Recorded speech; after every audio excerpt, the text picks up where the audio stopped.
All right, welcome everyone. Welcome to our webinar for today with LSAT Max. I'm really excited to meet y'all today. I posted in the chat section a little welcome prompt for y'all to type out and send to all of us. Just would love to know your name, where you're located, where you went to school, or where you're going to school. And since the subject of today's webinar is June LSAT, let's hear a little bit about how you're feeling about the June LSAT. Do you feel prepared? Are these next couple of weeks going to be important for your preparation? You're nervous, excited, thrilled, you're having fun, whatever you're feeling, let us know. And also, we'll be focusing in today's webinar on what we're going to do in these last weeks before the June LSAT, but we can indulge ourselves for just a little bit and imagine what we'll do after the June LSAT. So let us know what you're going to do after. What are your plans? I'll kind of start while you're all filling this out. My name is Ross. I'm located in Los Angeles, California. I am the head of LSAT Max content and tutoring over here at LSATMax. I went to school at UCLA for my undergrad and USC for law school, and I don't have to take the June LSAT. If I did, I think afterwards I would be feeling pretty good using LSAT Max's proven techniques and app. And I think afterwards I'd probably take a nap. I'm pretty old and tired, and I feel pretty weathered after the exam. But I'm excited to see what y'all are thinking about. Okay, Sophia from Akron is going to be interning for the Ohio Attorney General. Congratulations, Sophia. That's so exciting. Catherine will be working as a paralegal over in Minnesota. That sounds very, very cool. Morgan is a little nervous. That's okay. That is hopefully going to be somewhat quelled in today's webinar. We'll be talking about ways to get a little bit better, feel a little bit more confident before the test. Faya is in Toronto. Freaked out, that's okay. So hopefully we'll be able to make you feel a little less freaked out on this. We got Veronica from New Jersey. Nervous and excited. That's a good state to be. Great job. Got a lot of people coming in. Keep them coming though. I love it when I'm teaching for that chat section to be active and for y'all to be responsive in the chat section, to talk to me, talk to each other, ask questions of me, answer each other's questions if you have the answer. I love to see a very active classroom or webinar room, whatever it might be. It means y'all are attentive, engaged, learning, and I think that's a great place to be and a great habit to get into before you go to law school. So encourage y'all to use that chat section extensively throughout this. If you want everyone to see you are posting in the chat section, make sure to change that to line to panelists and attendees. If it's just to panelists, it's just going to go to me and my colleague Katie. If you want all of your fellow attendees here to see what you have to say, and why would you? Go ahead and post it to all panelists and attendees. And it looks like we got some more people coming in right now, more people posting in the chat section. That's awesome. Like I said, my colleague Katie is here as well. She'll be following up on some questions you have there as well. All right, so today, like I said, we'll be talking about crunch time before the June LSAT, what we can do before that June exam. Now, this is going to take 2 hours, this whole webinar process that we're going to be doing. It's a pretty big topic. I mean, it's a pretty important test. These last 2 weeks, 2-ish weeks before the exam are certainly very important. So we're going to give all of the attention that this exam deserves. Now, I'll try to get through all of the material I have prepared for this in about 90 minutes. It might take a little bit longer, but I'm going to aim to finish in about 90 minutes because I do want to spend a bit of time at the end of this to answer literally any questions that you have about the LSAT or law school admissions. I've helped thousands of students in my career teaching the LSAT, and I hopefully can answer any questions that you have. Now, if you do have any questions, make sure to put it in the Q&A section, which is a different section than the chat section. that so many of you are already active in. The Q&A section is going to be a little bit easier for myself and Katie to monitor. So in the chat section, you can see how many people are posting in it right now. It gets easy to kind of lose questions there. So it's just easier for us all to monitor the Q&A section with your questions. See a couple questions are posted in there right now. So any questions you want addressed during this session, it'd be great if you just posted that in the Q&A section. After each section that we do today, I'm going to be reviewing the Q&A section to see if there are any questions as pertains to what we just covered. And I'll answer them then, but I do want to also preserve some time at the end of today's webinar to answer any additional questions that we didn't have time to get through. Speaking of the sections of today's webinar, let's talk about our agenda for today. So we have 6 different items to get through. First thing, really the most important thing, I think, the thing that I imagine why you're all here is just talk about what your study plan should look like before the June exam. Excuse me, that says July exam. And that's just going to be about the LSAT content that we need to cover. What do you need to learn and review and practice on the LSAT before that June exam? Let's talk about some last minute timing strategies, things that you want to address in the last practice exams that you can take to really maximize the number of points you earn on your exam. We'll follow that up with the discussion of getting your ducks in a row, not literally, of course, figuratively. We'll be talking about LSAT logistics, how to prepare your testing space, make sure your equipment is good, make sure you schedule your exam on time so you can take the exam at the time that you are able to best perform on that exam. We'll be talking about all of that. Then we're going to talk about what you do on the day of the test, which we're calling, should you do anything on the day of your test? So we'll talk about what good test day habits might look like, what you should do, what you shouldn't do to make sure that you're in the right headspace for the actual day of the test.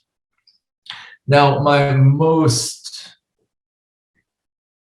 favorite item of today's agenda is test day slogans. It's really easy to go into a test a little bit nervous, a little freaked out, a little bit tentative, a little bit uncertain. So we're going to have some slogans that you can repeat to yourselves to make sure that you're going into that exam confident and with sound skills that will help you do great on that exam. So these are slogans that we're all going to cover, review, and repeat to ourselves again on our test day to make sure that we're going into that test exam confident and ready to do great. And at the end, as I mentioned, we'll be doing some Q&A. Please write your questions for this portion in that Q&A section. All right, y'all ready? Y'all excited? You want to get to it? Let's do that. Let's talk about your study plan before June 12th. What should it look like? Okay, now, what your study plan before the June LSAT is going to be somewhat dependent on where you are in your study progress at this point in time. Like today, Tuesday, June 1st, where are you in your study progress? And in that thought process, we're going to talk about the 4 general stages of the LSAT study journey that most students undertake. And so I want you all to think about, as you're hearing these 4 stages, what stage do you think you're at? So here's the kind of 4 stages of LSAT prep. First stage is just learning the core curriculum of this exam.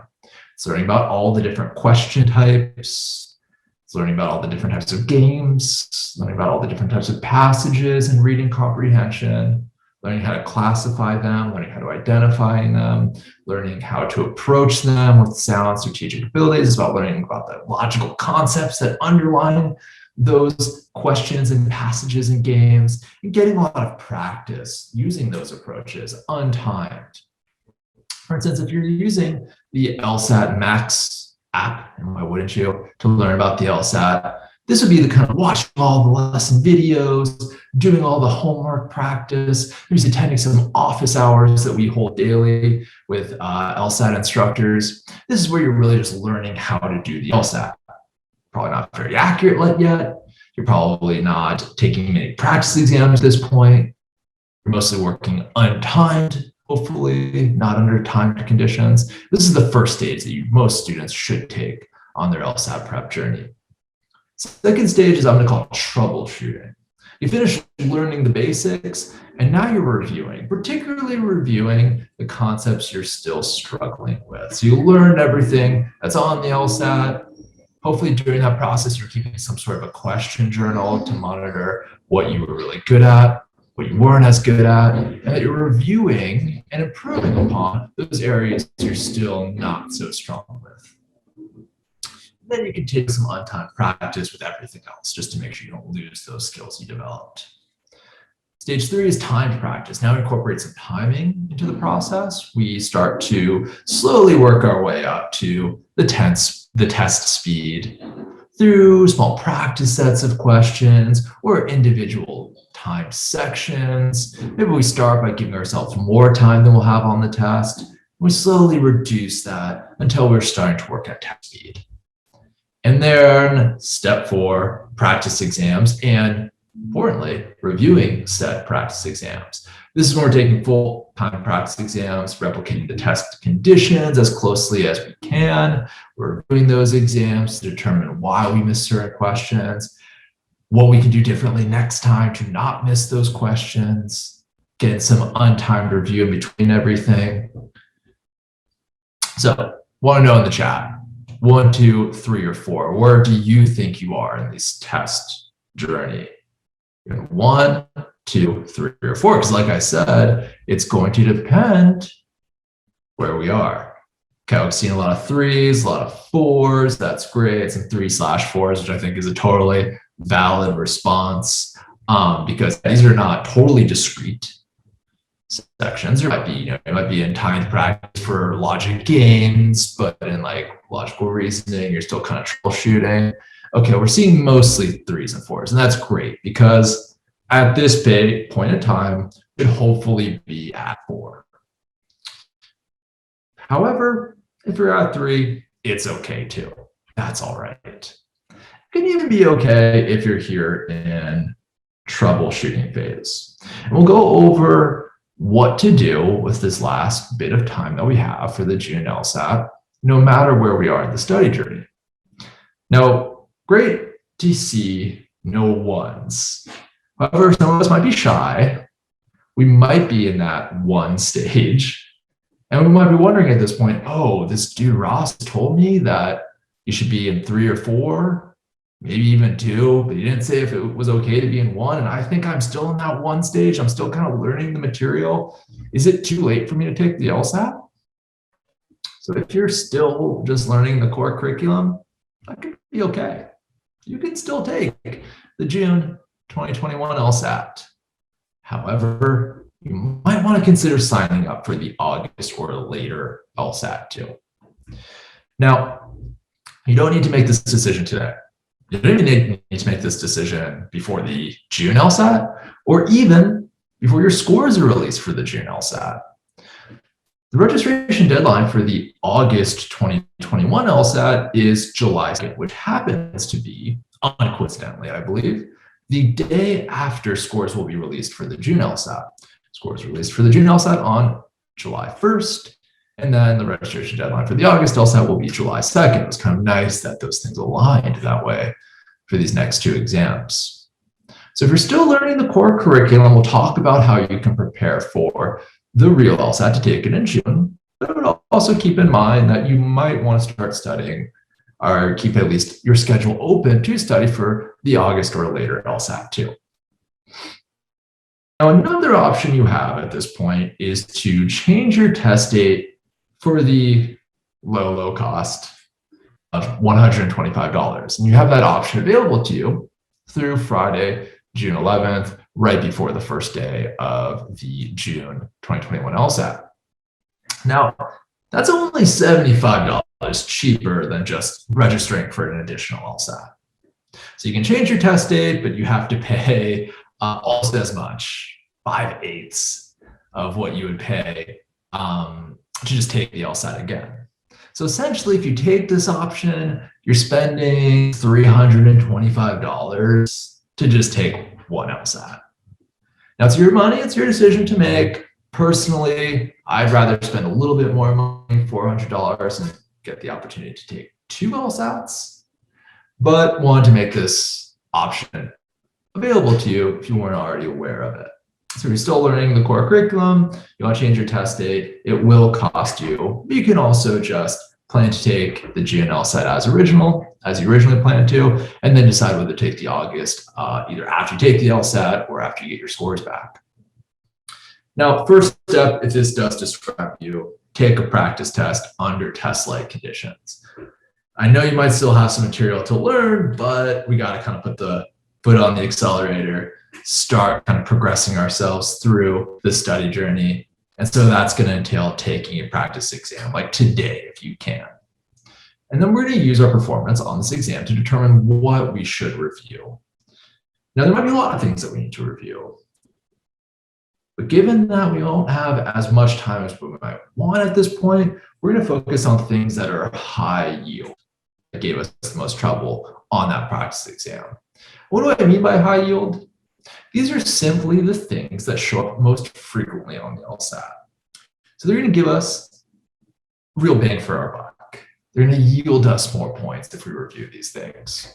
Just curious, it sounds like a lot of us have been studying for the LSAT. What are some high yield things on the LSAT, do you think? What are some types of questions in logical reasoning, types of questions in reading comprehension, types of games that appear that you think appear most frequently that would really serve the people at this stage of their studies well?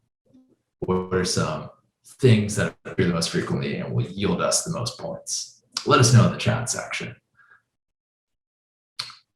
Strengthen with the necessary premise, absolutely right, Megan. Errors in reasoning and regular old strengthen questions, absolutely right, Jordan. Those are three very common question types. A couple more that I would add: must be true questions. That includes both questions that ask us what must be true and questions that ask us what most strongly be supported from the information. I'm going to add weak into that as well. I'm going to add the others assumption question too, the sufficient, strengthen with the sufficient premise as well. These are going to be very, very important question types. And there are, of course, many other question types in logical reasoning, but those don't appear quite as frequently as these 5 or 6 question types, depending on how you classify it. So these are the areas that I would recommend reviewing if any of them gave you trouble on the practice exam that you take today. Over in reading comprehension, we're going to call the most high yield question types main point, tone, and application questions. So main point asks you for the main point of the passage or the primary purpose of the passage. They can also kind of talk about some of the organizational parts of the passage as well. Tone questions are very important. What's the author's tone? What's the author's opinion? What would the author be most likely to agree with? Application questions ask you to take something from the passage and apply it to an analogous or similar situation. These can be very challenging. These are the areas that we really want to bone up on if they didn't go so well for us on the exam. Over in logic games, really these kind of 4 games are the 4 types of games that you're most likely to see on your exams. So linear games that require you to order or schedule or rank different things. Multilinear games actually ask you to order or schedule or rank multiple things or things that have characteristics. Group games, particularly group games with more than 2 groups, and then hybrid games. Those would be like the 4 games I'd expect to see on your exam. So I would really bone up on those if you needed a little refresher. Okay. After you do this, we'll be following the study plan on the next slide. So here we have calendar of all the days, starting with today, Tuesday the 1st, through the June LSAT, which is going to begin on the 12th. So if you're starting in that stage 1 at this point, here's what we recommend. So today, take that practice exam and replicate the test conditions as close as you can. Take it online. Make sure you do 3 sections back to back to back. Make sure you're giving yourself the correct amount of time. And really, any practice exam from 2010 to 2020 is going to work. And I would recommend any one of those exams because the LSAT-flex in its past administrations has been drawing sections from unreleased exams all across that decade.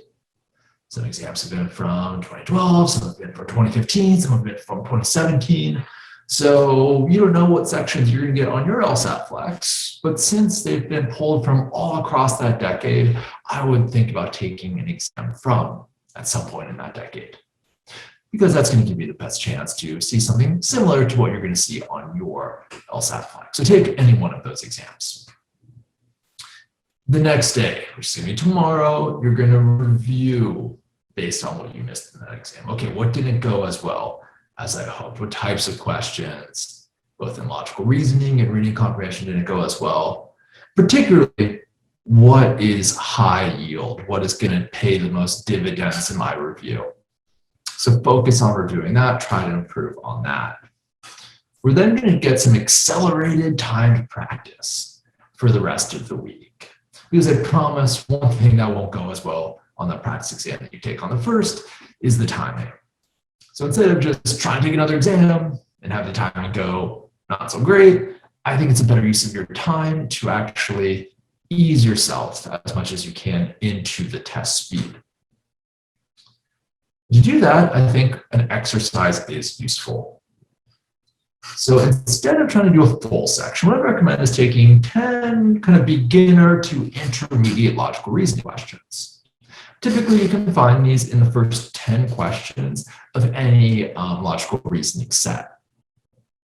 Give yourself 20 minutes to complete those. If you complete those 10 questions in 20 minutes and maintain the accuracy that your target score will require, go ahead and slowly reduce that time. Then try to do another 10 questions in 19 minutes or 18 minutes. If you're able to do those questions with the accuracy that your targets require, reduce it again. And our goal is going to be to get to completing those 10 questions in about 15 minutes. That is test speed. So we're going to do section after section after section to get us into that test speed. We're going to do the same in reading comprehension and logic games. We'll do 2 beginner to intermediate logic games or reading comprehension passages. Typically, those are going to be the first 2 games or passages you see in any logic games or reading comprehension section. And give yourself 20 minutes to complete those 2. Again, if you can maintain your accuracy that your target score requires, slowly reduce that time until you can complete those sets in about 15 minutes. And so you're going to do that over Thursday the 3rd through Saturday the 5th. We're going to get that kind of accelerated time practice during that time. Now, during this time, you might not be able to get to the 15-minute goal for any of these sections, or maybe 1 or 2 of these sections.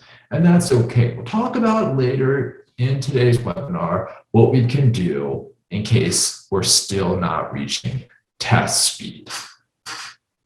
So Delphus has a great question. What is the accuracy that your target score would require? What accuracy are we talking about?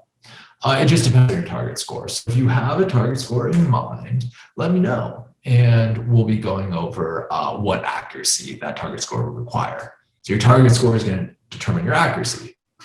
Unless you're aiming for a 180, you don't need 100%. So 165, I believe that's around a 85% accuracy. 160 is about an 80% accuracy. 170, 90% accuracy. 173, that's typically like 93, 94%. So we'll be addressing this later if you're still kind of thinking about what your target score might be. But yeah, what your accuracy is going to depend on what your target score is. Basically, how many questions do you have to get right on most exams to earn that target score? That's the accuracy we're going to use during this phase. Now, if you can't get to that 15-minute goal, that's okay. We'll talk about some strategies later in our next section. During this phase, also on the 3rd, don't forget to schedule your exam. Scheduling for your June LSAT is going to be made available on Thursday, the 3rd of June at noon Eastern. So at that time, you'll be able to schedule your exam. Slots are given out on a first-come, first-served basis, so make sure that you schedule on the 3rd. You have until the 10th to schedule, but in order to get a slot that you prefer to take, it's a good idea to schedule as early as possible, hopefully right when it opens up at noon Eastern on the 3rd. Okay, after you do that timed practice, Sunday the 6th is going to be for a practice exam. Again, replicate test conditions as closely as you can, and any test from 2010 to 2020 is going to work. After that, on the 7th, we're going to do a full review of that exam. We're really going to do a deep autopsy of what happened on that exam. We'll talk about what this looks like in just a second. Determine it, but the goal of doing this practice exam review, which will take your full day of studying if you're doing it correctly, is to determine why you missed the questions that you missed. Like, was it an issue of timing? Was it an issue of understanding? Was it an issue of your confidence with that type of question? And devise solutions. We're going to start implementing those solutions on the next day. On Tuesday the 8th, we're going to review based on how that practice exam autopsy on the 7th went. So that might entail us doing some untimed review. It might entail us doing some timed review. For doing time review, you can repeat some more of that timed practice that we were doing from the 3rd through the 5th. This is the way that we make improvements between exams. Don't make improvements on the exams by taking another exam, because in that case, oftentimes we'll just repeat the same issues that we may have had on that initial exam. Then if we review that exam carefully, determine why we missed things, devise solutions, and practice those solutions, we can do better on the next exam. We will be taking another exam on the 9th. So again, for that exam, replicate test conditions as closely as you can, and any test from 2010 to 2020 works. And then we'll spend the 10th getting some more review from that exam. Untimed or timed review, getting some time practice if necessary, really building up our confidence, because on the 11th, we're going to chill. We're just going to rest. We're going to do no more content review. Instead, we're going to rest our brains, recharge, and make sure that all of our ducks are in a row. We're all set up to take the LSAT. Now, when you schedule your LSAT, you might not be taking it on the 12th. You might be taking it on the 13th. You might be taking it on the 15th. You might even be taking it if you're an international test taker on the 16th or 17th.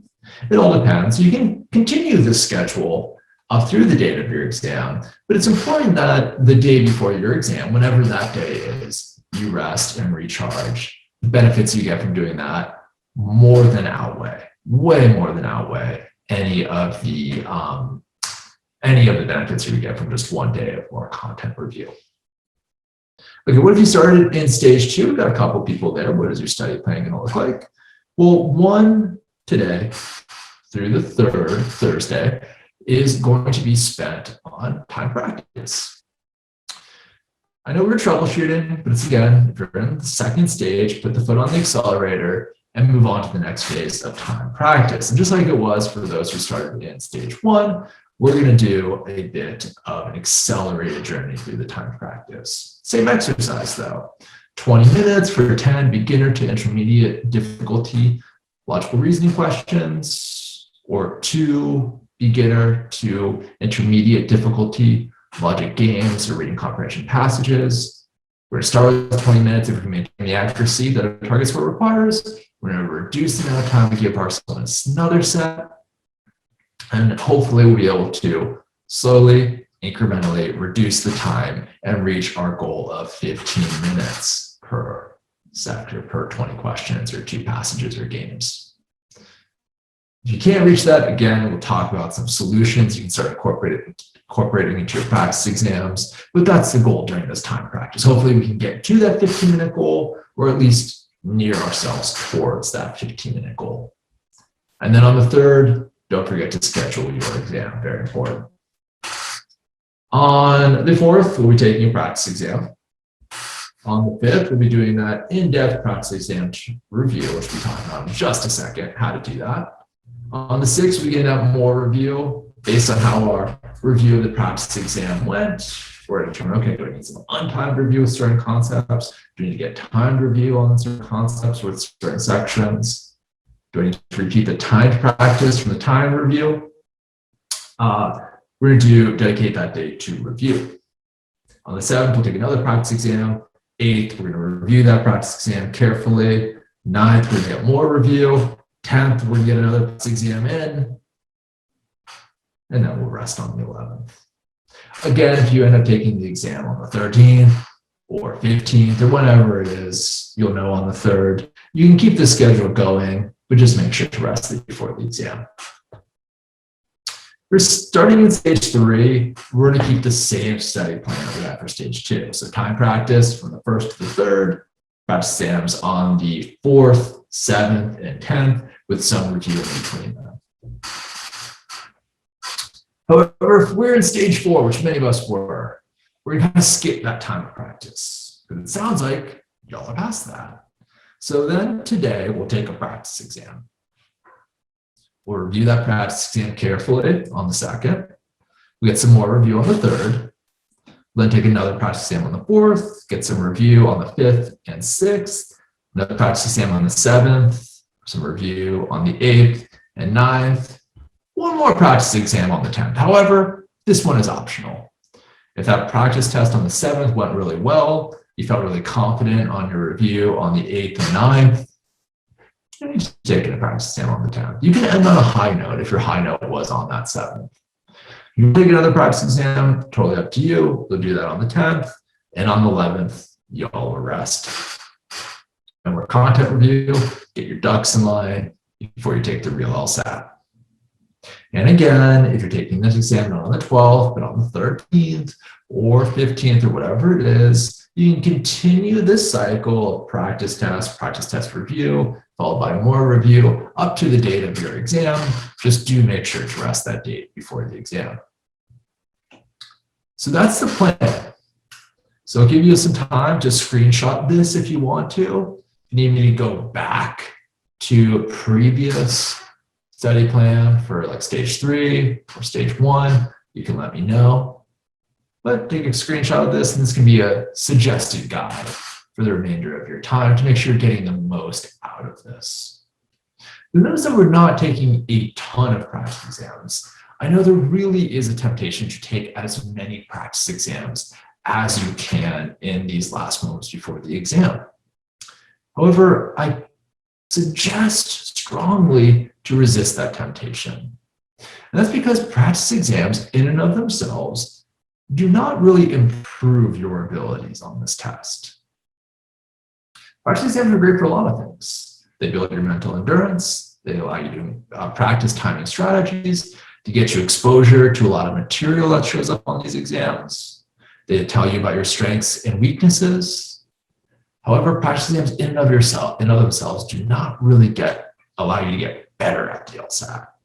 That's what the review does. So in order to ensure that we don't just repeat the same problems over and over again, it's important that we get review between the practice exams so we can see that improvement.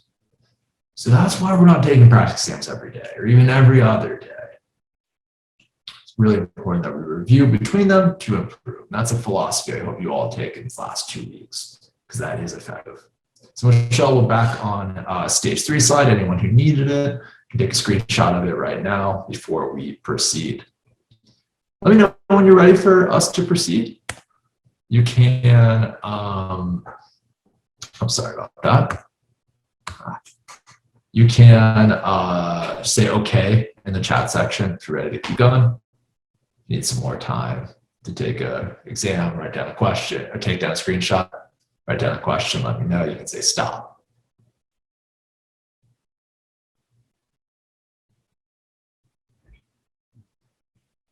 Cool. All right. Let's keep going then.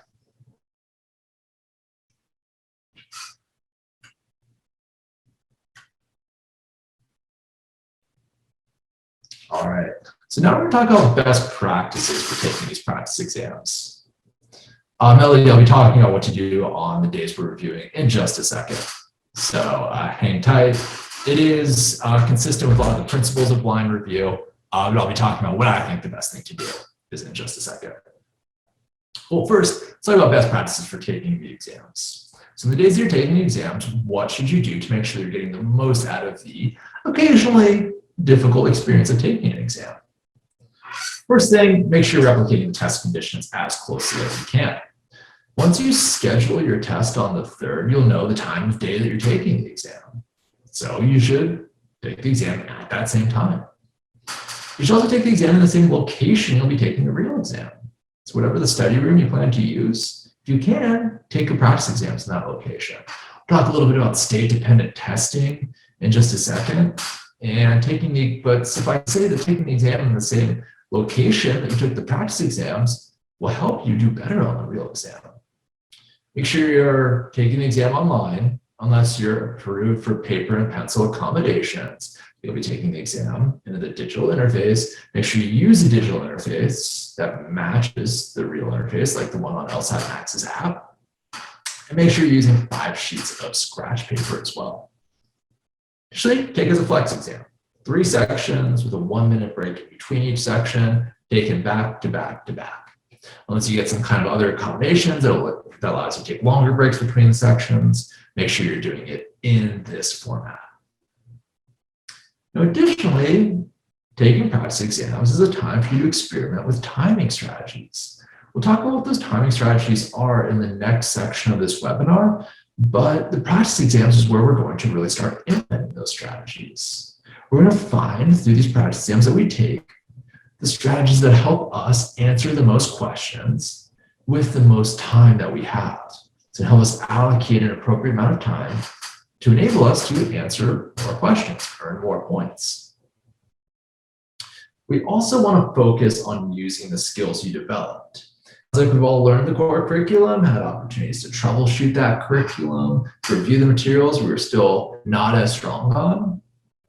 It's really important that when you take a practice exam, you're actually utilizing all that hard work that you were doing through those 2 stages. You're actually practicing those skills you developed.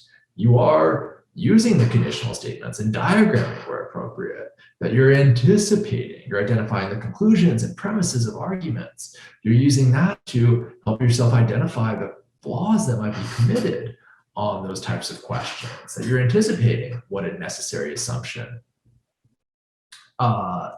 might be. Quinn has a question I'll address real quick because it pertains to the take as a flex exam. Quinn says, my understanding was that the lsat-flex had a 15-minute break between sections 2 and 3. That's going to be the post-flex version of the test that has that 15-minute break between sections 2 and 3. So in August, when they reintroduced the unscored experimental section, taking the exam from a 3-section exam to a 4-section exam, there will be a 15-minute break between the second and third section. However, the flex exam, which has only 3 sections, there's only a 1-minute break between each section. So the 15-minute break is going to be for the August test. I'm happy to clarify. Now, when you're taking an exam, like I said, make sure to use the skills you developed. Really use them so many times. I see test takers, when they start doing an exam, they just start freestyling. Not using the skills that they practiced for so many hours. They let the timing get to them. They let the time pressure kind of change how they approach each question. And they really go back to just kind of like guessing their way through the exam in the same way they might have done on their very first practice exam. And I don't need to tell you that that's a kind of waste of time. That's not going to give you an accurate depiction of your growth as a test taker. But it's important to not let the time get to you to the largest extent that you can. Make sure that you're actually incorporating and utilizing those skills that you've developed, the approaches that you've practiced. Make sure to utilize those because those are going to give you the best chance of answering those questions accurately. Also, if you're using them correctly, they can help you answer those questions more quickly too. So don't let the moment or the timing of the exam get to you. Don't freestyle it. Use what you've learned. Additionally, this can be hard to do, but try to stay relaxed. It's just a practice exam. It's just a test. Don't get mad at yourself if something is difficult. Really, this whole test can be difficult. It's supposed to be difficult. It's not your fault that it's difficult. It's the fault of the test writers and maybe the law schools who told the test writers to make it difficult. Something's difficult though, that's okay. Remind yourself that wrong answers are just opportunities to improve before test day. Wrong answers aren't any deficit in your abilities. They're not a reflection on your intelligence. they're merely growth opportunities. And that's something I hope you all can remind yourself as you take those practice exams, so you don't recriminate yourself if you get anything wrong, but instead use what happened on an exam to guide your review to make sure that you do better on the next exam. That's what we do on practice exams. Now let's talk about what we do after practice exams. What we do when we review practice exams.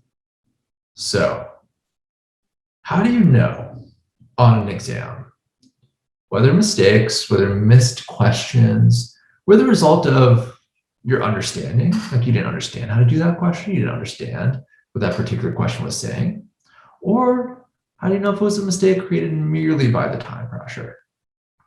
There's a few different ways to make this decision, but one of the most reliable ways to do it is just try to take that exam again.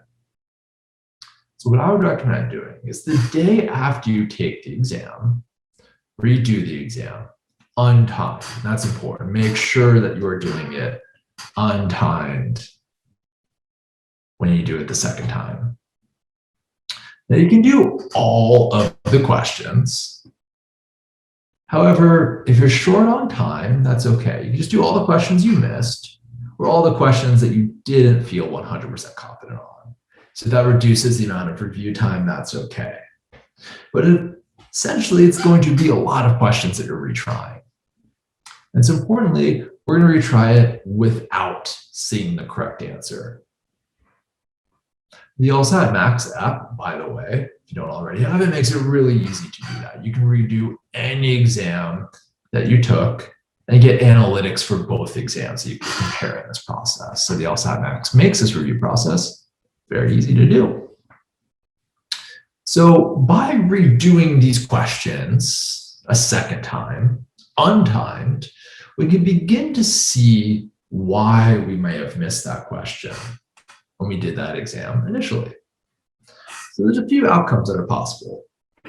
If you kept the answer the same on both attempts and got it right on both attempts, great job, no issues there, nothing to review. However, if you changed your answer and got it right on the second attempt, that was probably a timing issue. That was probably an issue of the time pressure getting you to select an answer choice you didn't like, or misread an answer choice, or overlook a correct answer choice, but all of it was probably born on timing. If you changed it on time and got it right, you understood how to do that question. You understood the content of that question. No need to review the content of that question then. Instead, we want to consider getting timed practice before the next practice exam. That's going to yield the best results. Another outcome that might happen is that we changed our answer on the second attempt, but the original one was correct. And we're going to call that an issue of confidence. So consider untimed practice before the next exam. We want to go back to those types of questions and get a lot of untimed practice with them to reinforce our understanding. And by doing that, hopefully build our confidence so we don't talk ourselves out of the right answer. Because if I see this happen with the test taker, the worry I have is that this test taker might talk themselves out of the right answer on the real test. So by bolstering your understanding and building your confidence with some untimed practice, we'd hopefully reduce the likelihood that that's going to happen on your next practice exam, and especially on the real exam. The last outcome, though, that could happen is either we kept it the same on both attempts and got it wrong on both attempts, or we changed our answer and neither was correct. And that is evidence of an understanding issue. And these questions should have our highest priority when we review them. That was a question that we didn't understand. And maybe our approach to those questions is not as solid as it could be. So for these questions, you'll get extensive untimed practice. Really go back to the basics, relearn the approach, practice the approach extensively before we take an exam again. When we do this, it's a good idea to be really organized. Personally, I am a dork who loves spreadsheets. And so what I give my tutoring students is a practice exam review sheet where they can log all of this material, where you can kind of see for each practice exam that you take, what you did in the original selection, what you did on the second attempt, what happened, and how to review. It could even help to say, okay, why was the right answer correct? Why was the answer choice I chose incorrect if you got it wrong? And what can you do differently the next time? It also can help you sort by question type or game type or passage type so that you have a really organized roadmap for the days that you review. So be organized, log all your details, because this is really going to help you on the days where you're getting that untimed and timed review following this kind of practice exam autopsy.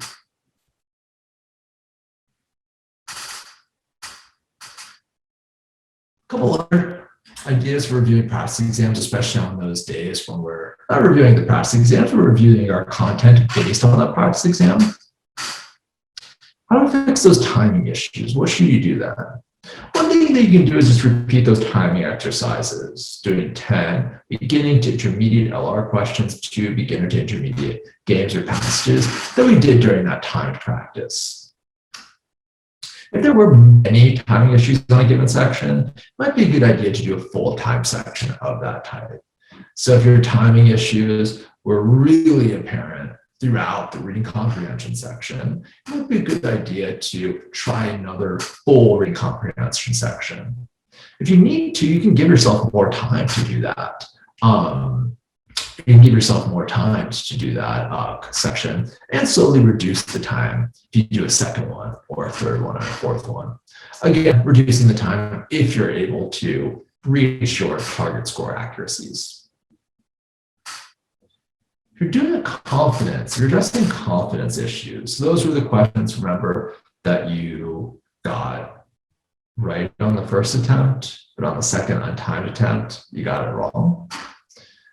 You want to do targeted untimed practice of that question type or game type or passage type.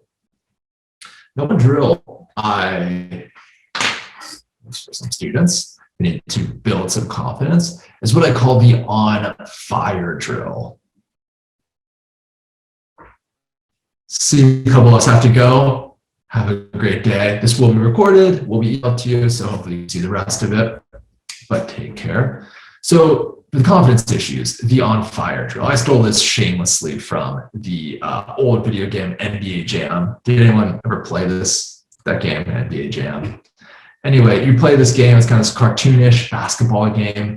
If your player makes 3 shots in a row, they become on fire. They literally, the ball becomes engulfed in flames when they shoot it, makes you more likely to make the next shot. That's what this drill is based on. You do some questions. If you get 3 in a row, you are on fire. And I really want you to imagine that you're holding a basketball that's on fire, and that basketball that's on fire is more likely to go in the hoop, because that means you're starting to understand this better. Your confidence should go up if you get 3 in a row. So try to go on fire 3 times in a row in one sitting. So it could be that you get 9 questions correct, or you can go on fire 3 separate times. 3 in a row, this one, that's okay. 3 in a row again, cool. 3 in a row again, you went on fire 3 times. I think if you're able to do that, your confidence should be higher. The biggest one, and the one we want to dedicate the most time to, is our understanding issues. So these are going to want to be our highest priority. We're going to want to kind of schedule the most time for doing these. For these, we might need to go back to the lesson materials. We might rewatch those lesson videos from the LSAT Max curriculum. We might want to review our books that we've notated. We might want to review some office hours that pertain to the subject we covered. If we have a one-on-one tutor, we want to schedule some time to go over these issues with our tutor. So we review those lesson materials to get a very strong review of the basics, the approach, the underlying skills. We want to follow up with targeted, untimed practice of that question type. Now, a drill I've recommended for some students to fix these understanding issues is what I call the ladder drill. We're literally imagining ourselves move up a ladder in our understanding.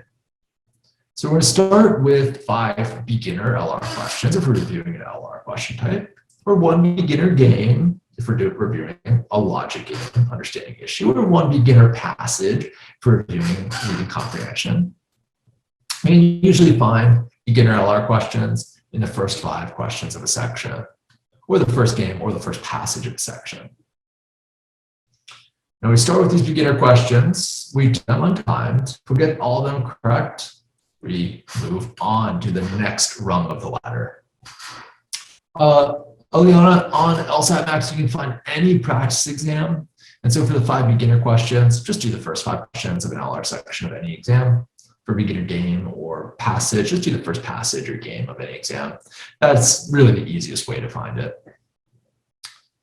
So if you get all the questions correct in this beginner game, beginner questions, awesome, move up next rung of the ladder. If you miss any, that's okay, try it again until you get all of them correct. If you move on to the next rung of the ladder, that's going to entail doing 5 intermediate LR questions, which usually I'd be looking in questions 15 through 20 of an LR section, the second or third game or passage. If we do these and we exceed our target scores, we can move on. So I'm not trying to get all of them correctly because our target score will require us to get all of these intermediate questions correctly, but we should aim to exceed our accuracy that our target score will require, whatever that target score is. So if you're able to exceed the target score accuracy, awesome, move on. If you don't exceed that accuracy, try 5 more intermediate LR questions or 1 more intermediate game or passage. The last rung of the ladder is going to be trying 5 advanced LR questions or 1 advanced game or passage. And again, we're looking to exceed our target score on this. If we can, we move on to whatever else we need to review. If we can't, we need to try again. So this ladder drill is literally a way that we can kind of move up the ladder 1 difficulty level at a time. All right. So that's going to be the tips we have for reviewing some practice exams. A couple more. This is more being in the right mindset. Remember, those wrong answer choice selections, they're not a reason to feel bad about ourselves. I know this guy kind of like when he's reviewing this picture here, it kind of looks like he's like hand on his head, being dramatic. I know, maybe not giving the best message. I think he's just thinking very hard. Point is, don't be dramatic like this guy. Be hopeful, be optimistic. Remind yourself that these wrong answer choices are growth opportunities. They're really how you fix problems before the real LSAT. You're just identifying issues before test day. That's how you improve. So all those answer choices, those aren't reasons to feel bad about yourselves or to doubt the score that you're gonna get on the real exam. Just part of the process of improving. And it's something that you have to do. It's a necessary condition of improving on the LSAT. So no problem there. If you know a little bit about sufficiency and necessity at this point, you know that if you weren't addressing these necessary issues, you wouldn't improve. Remember that every problem is fixable. Now, if you're unsure about a particular question, one thing that I would recommend doing is trying to teach it to a roommate, a friend, a family member, or if you don't have any roommates, friends, or family members willing to listen to your explanation of a question, just write it out. Try to make your explanation such that a reasonably intelligent 12-year-old could understand it. In other words, make it simple. Use analogies, compare it to real life situations. Try to simplify what you're describing. This really forces you to prove to yourself or a roommate or friend or family member that you understand the material. You can also reveal places to review if you're having trouble articulating these expressions. So I recommend this process, especially for confidence issues. Doing this is great for confidence building.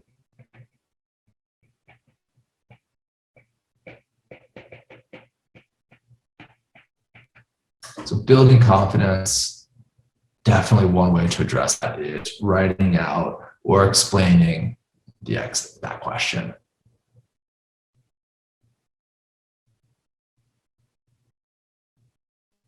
All right. So now we're going to talk about last minute strategies for the LSAT, particularly how can we maximize the number of questions that we can get correct when we do a practice exam. Now I know we've kind of accumulated a number of questions at this point in the Q&A section, so I'll kind of scroll through these and answer any ones that pertain to what we just talked to.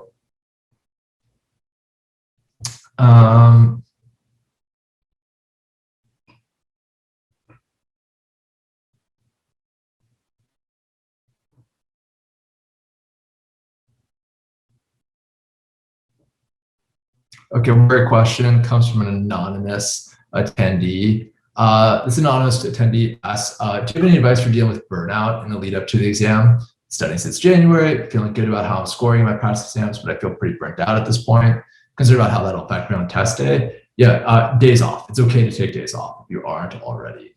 You can also reduce the amount of review you're doing on your non-practice exam days to 2 hours or less.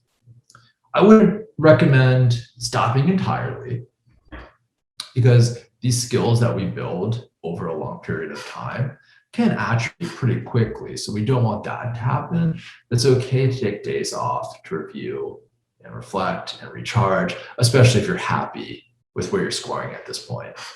It's also okay to kind of shift what you're doing. You've just been doing kind of this cycle of practice exam and review and practice exam and review.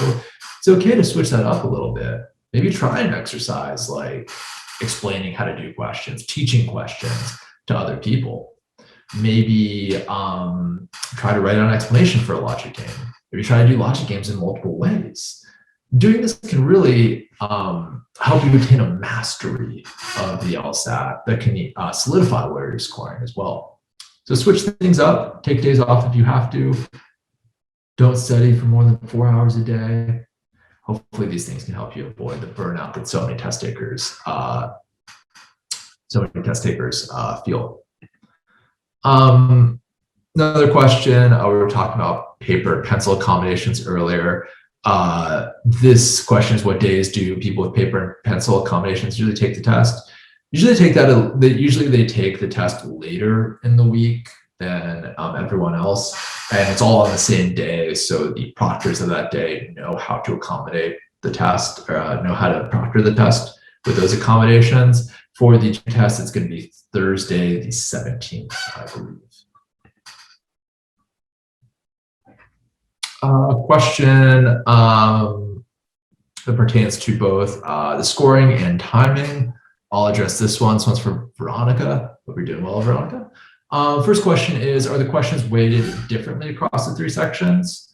They're not. Every question is worth precisely 1 point.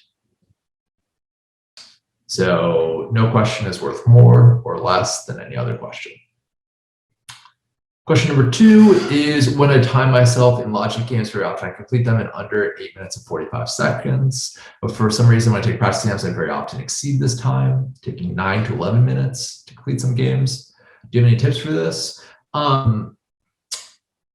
Well, more time practice, I think, is a good idea, Veronica, because clearly, and when I say time practice, I should say full-time section timing practice. So you're doing full logic game sections over and over again. Instead of doing just 1 game at a time, do 4 games at a time. Again, you can do that through the practice exam section of the LSAT Max app. But also try to address, am I doing anything differently when you time yourself on a full exam versus when you just time yourselves on individual games? Doing anything differently that might be why you're taking more time. It could be the case that maybe you write out more scenarios on a practice exam than you write out on a regular game that you take outside the practice exam. It could be that you write fewer scenarios on a practice test game than when you're just doing 1 game at a time. It could be that you are testing the answer choices more carefully on a full practice exam. So try to address whether you're doing anything differently. Really reflect on that, because I see that a lot in test takers. When you're taking an exam, you know that the game section is going to give you a score at the end of it, you become a little bit more hesitant to select an answer choice that you think is right. You can become a little bit more hesitant to write out scenarios, or a little bit more hesitant to not write out scenarios. It all depends on the test taker. So I would try to address that. If you don't think you're doing anything differently, my guess is that it would just be an issue of fatigue. Maybe the late exams take you longer to do in a full exam. So in that case, more practice with full timed game sections. Got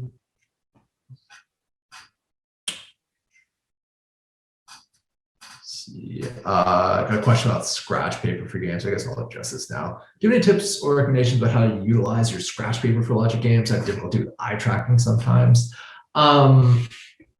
So I will say this, just a lot of practice, The eye tracking, to me, falls in the category of something that feels like an impediment, but it's not as much of an impediment as you actually think it is.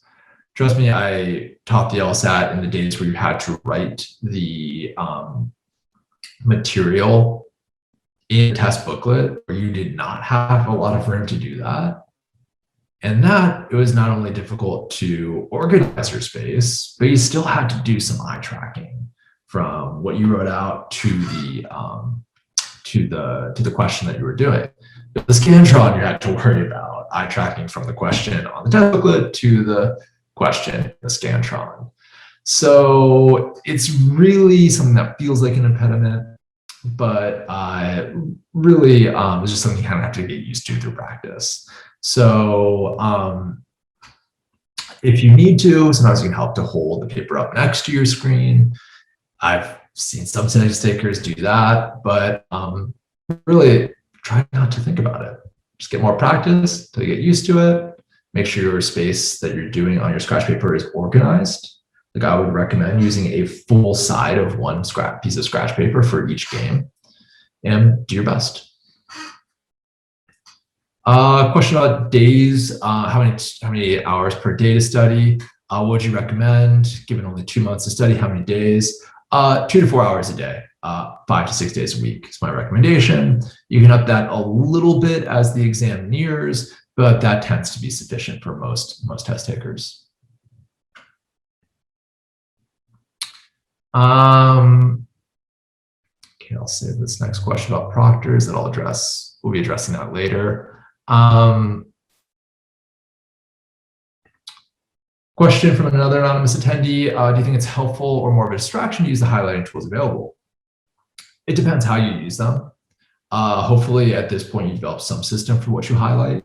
I know certainly I highlight conclusions in logical reasoning questions. I highlight what the expressions of author's attitude are in passages. I like to highlight some of the details I think are important in those passages too. Not really highlighting games, but certainly you could highlight certain things in games. Like before or after or next or immediately are really important words and rules that might be worthwhile to highlight. The most important thing, don't over highlight. If you highlight too much, you're not only taking a bit of time to highlight, but you're also, diminishing the importance of everything that you highlight. The more things you highlight, the less important everything you highlight becomes. And the harder it is to isolate what you're highlighting, especially if you're highlighting a number of different things. So I think it can be helpful. Just make sure not to overuse it. Have a system so you know what you're highlighting. All right.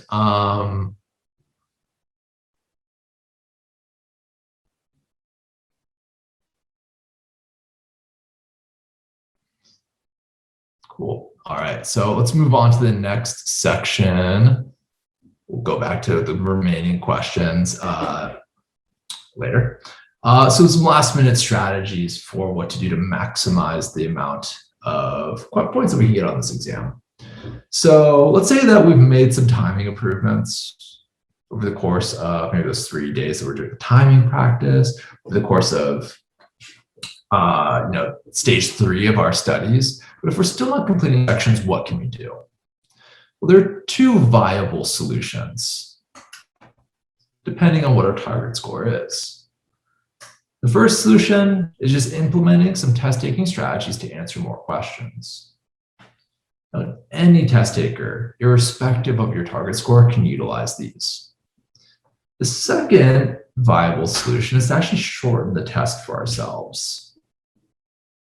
And this can be used by any test taker whose target score is below a 170. So there's two solutions we have. You can use both of them or just one of them, depending on your target score. Let's dive into what they are and how we can practice them on practice exams. So test-taking strategies to answer more questions. This is the one available for any test taker. First thing we can incorporate is skipping questions. There's a few different types of questions that we might want to think about skipping on a practice exam. One is super time-consuming questions. Questions like those rule substitution or fully determined style questions in logic games. Flawed parallel reasoning questions and logical reasoning can be very time-consuming as well. Or questions that say except in reading comprehension. We call those bizarro questions in LSAT Max. These are the questions that say like the passage states each of the following except, so you have to like confirm that 4 of the answer choices are in the passage until you find the one that's not in the passage. Those are time-consuming questions and those can be skipped. There's question types that we know we might be less accurate on. If by test day you know that strengthen with the necessary premise questions are just ones that you're not as confident on, you can skip those. Now, skipping questions is great because every question is worth just 1 point. However, if we spend 2 or 3 minutes on a given question, especially if it's a question that we know we have a lower probability of answering correctly, that would prevent us from answering 2 or 3 additional questions that we definitely could get a point on, or at least have a higher likelihood of getting that point on. So over time, in terms of thinking about maximizing the number of points that you can get on this exam, it makes sense just to skip certain questions that are going to take a long time or questions that we're going to have a lower probability of answering correctly, so we preserve time to answer more questions and ultimately earn more points. Now, of course, a couple principles of skipping questions. One, you probably shouldn't skip questions in the first half of a logical reasoning question or in the first 2 games or passages of a logic games or reading comprehension section. This is because these tend to be the easiest questions. We don't want to leave the easier questions, the easier points to obtain on the table. Don't skip those. Skip the ones in the latter half of the section, the ones that are more likely to be very difficult and time-consuming. Also, of course, when we skip a question, do we guess on it? Of course, there's no guessing penalty on the LSAT. Never leave a question blank. Always guess on it before moving on. Another test-taking strategy that might help you answer more questions is setting a hard cap on how many answer choices or how long we're willing to entertain answer choices before moving on. I know some test takers like to say like, okay, if I get it down to 2 answer choices, I can figure it out. I can reread parts of the stimulus. I can look for problems in those answer choices and figure out which one is wrong and which one is right. If you are, looking at answer choices for more than a minute, that might be another point where you want to move on. If you're entertaining more than 2 answer choices, that'd be a time where you want to consider moving on. In other words, what we might want to have is a mechanism that forces us not to spend too much time on a given question. That it tells us when, like, okay, I tried, I did my best, this wasn't my question, that's okay. At least I'm not sinking too much time into it. So think about what kind of hard cap on how long you might be willing to entertain answer choices, or how many answer choices you might be willing to entertain, and practicing that on your practice exams. Another test-taking strategy that you might want to practice is doing sections out of order. It's your test. You can do it however you want. There's no rule about the LSAT that says you have to go from 1 to 2 to 3 to 4 to 5. In fact, sometimes it makes the most sense to do parts of the sections out of order. Some people like doing the second half of a section first. They know the second half is going to be a little bit more difficult, so they want to tackle it when they're a little bit less fatigued. So they're doing the harder stuff when they're sharper, and they're saving the easier stuff comparatively when they're fatigued. Other times, people like doing passages or games with the most questions first. So that way they're not rushing through a passage or a game that has a lot of questions and a lot of points. Sometimes people like doing the comparative passage first. Sometimes people like doing the last game first. Sometimes people like doing the comparative passage last. These are all different things you can practice and find the approach that you like the most, that works the best for you. The last thing I would recommend, oh, and by the way, doing sections out of order has never been easier than it is on the digital interface of the test. Much easier to do things out of order. You don't have to worry about bubbling an answer sheet. So definitely something I would practice when you're taking practice exams and hopefully can utilize to success on the real exam. Last thing I would recommend is thinking about lowering the confidence bar or making educated guesses on certain questions. I know for a lot of us, when we're doing untimed practice, especially, it can become customary to want to be 100% confident on every selection we make. Unfortunately, given the immense time constraints on the LSAT, we can't always do that on the real test. Sometimes it makes the most sense to go with what we're 80% sure of, 90% sure of, rather than taking the time necessary to become 100% sure of something.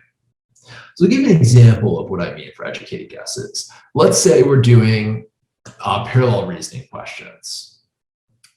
Now, parallel reasoning questions can take a long time. They can be rather difficult, but there's certain things we can do to make our lives a little bit easier on these types of questions.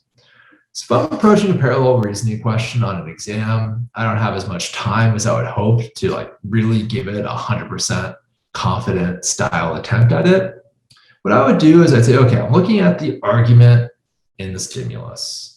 And I see that the conclusion in the stimulus is expressed with a kind of a probably moderate strength of language. And I see that it's making a prediction.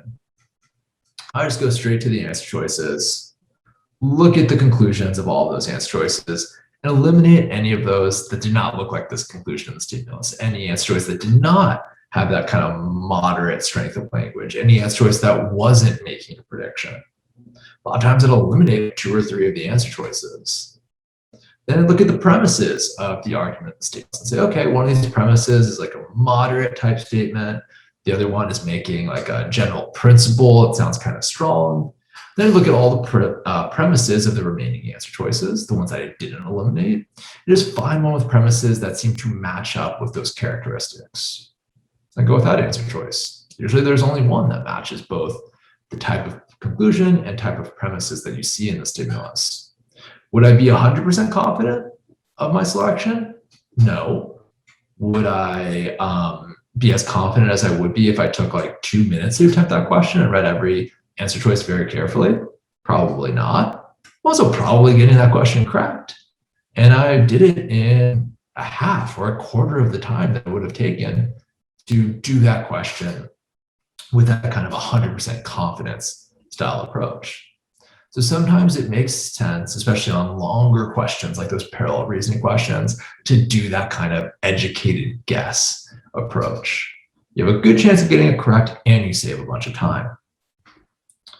You can also in games, sometimes you're in a game, you get to like a must be false question and you're like, I don't really know just looking at these, what must be false. I would have to test out a couple of these answer choices to figure this out. But I see one answer choice involves a player that I know is very restricted. This player is part of a very constraining rule in this game. I would test that answer choice out first. No one's most likely to be correct. A lot of times it is correct. So I made an educated guess on which answer choice is correct. I either went with it, I either tested it out first, so I had to save some time. Same thing in reading comprehension. Maybe a question is asking for you something that the passage states.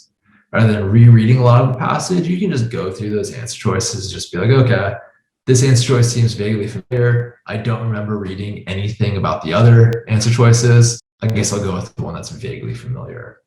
I could have reread a lot of that passage to guarantee that the one I was selected was correct, but sometimes it makes sense just to kind of lower that confidence bar, take an educated guess to preserve time to read another passage. So there's some things we can do, whether it's skipping questions, setting a hard cap on how long we're going to do a question, doing questions out of order, or making these kinds of educated guesses that'll allow us to answer the most questions that we can. There's also things that we can do to shorten the exam. And like I said, if you're not aiming for a 170 plus, but rather are happy with a score in the 160s or 150s, this is definitely a tool at your disposal if you're not able to finish an entire section. For some test takers, maximizing the number of points you obtain on a test results from minimizing the number of questions you attempt. So you might choose to do 3 passages in a reading comp section or 3 games in a logical reasoning section. Choosing to skip and guess on a certain number of LR questions is another thing you can do. Like I said, we want to be strategic with it. We can't shorten the test too much because that might prevent us from getting, or make it at least incredibly difficult to get, our target score. But the benefit of this is that we're shortening the test, hopefully to the easiest part of the test. And no part of the LSAT is easy, of course, but we're skipping the stuff that's most difficult, and we're focusing on the stuff that is most achievable. And we're also giving ourselves more time to do it. So we're focusing on the easier stuff and giving ourselves more time to do the easier stuff. What tends to happen is that our accuracy goes up substantially. So for most test takers, you can't do this. You can't shorten the test by a full game or a full passage or like 5 to 7 LR questions and still learn a 170 plus. Not impossible. I've had students who've skipped a full game or skipped a full passage and were still able to earn in the 170s because they were so accurate elsewhere on the exam. But if you think about it, to earn 170 plus on the 3-section LSAT, you can miss at most about 9 questions. So unless you're nearly perfect on all other parts of the exam, skipping 1 passage or 1 game or 5 to 7 questions in logical reasoning gives you too little margin for error to be able to adequately do this. It's not impossible, but it's not the best solution if you want to earn a 170 plus. If you want to earn a 170 plus, typically you have to do the full exam. You can skip a couple questions, but not a full game, not a full passage, not 5 to 7 LR questions. However, if you're aiming to earn a 165 to 170, you can generally skip 1 passage, or you can skip 1 game, or you can skip 5 to 7 logical reasoning questions, depending on the section that you have the most time trouble with. That's because to earn a 165 to 170, you expect to miss somewhere between 9 and 15 questions. So skipping 1 passage or 1 game or 5 to 7 LR questions, of course, guessing on them and probably guessing 1 or 2 of those correct, puts you somewhere in the -4 to -6 range. So you're saying, okay, I know I'm probably going to miss between 4 and 6 questions if I do this, but because I can miss a total of 9 to 15 questions, I still have some room for error on the rest of the exam. And hopefully, if I'm giving more time to focus on the less difficult parts of the exam, my accuracy will be good enough that I can still obtain the score, even though I reduce the exam by this much. If we're aiming to get a 160 to 165, you can generally skip 2 of those above. You can skip 1 passage and 1 game, or 1 passage and 5 to 7 LR questions, or you can skip 2 games if you want to. That's because if you're aiming for 160 to 165, you can probably miss between 15 and 22 questions. So if you skip 2 games or 1 game and 1 passage or 1 game or 5 to 7 LR questions, that's going to put you somewhere around -8 and -12. So you still have some room for error elsewhere on the exam. For a 160 below, you can skip 3 of the above if you need to. You can miss over 22 questions to earn 160 or below, and skipping 2 passages in a game, or 1 passage, 1 game, and 5 to 7 LR questions, puts you at about -15 to -17 points. So you again have some room for error on the parts of the exam that you do choose to do. So I hope this conveys to you that whether your target score is between the 165 and 170, 160 to 165, or below 160, shortening the test is a very viable solution for you. It's not going to sacrifice you so many points that you can't get that target score that you're aiming for.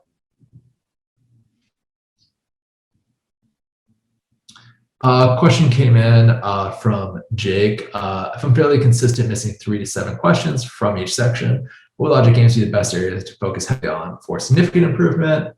Should I spread out the remaining study time? Yeah, I would say, I would also take into consideration what you've personally found to be the easiest to improve upon, Jake, to dedicate your most time to that section. But if that has been logic games, it is logic games for many test takers, I would focus on that. Just don't focus on it at the expense of the other 2 sections. You should still be doing review of the other 2 sections, because if you let one section kind of sit unattended for a little bit, trust me, your skills can atrophy there.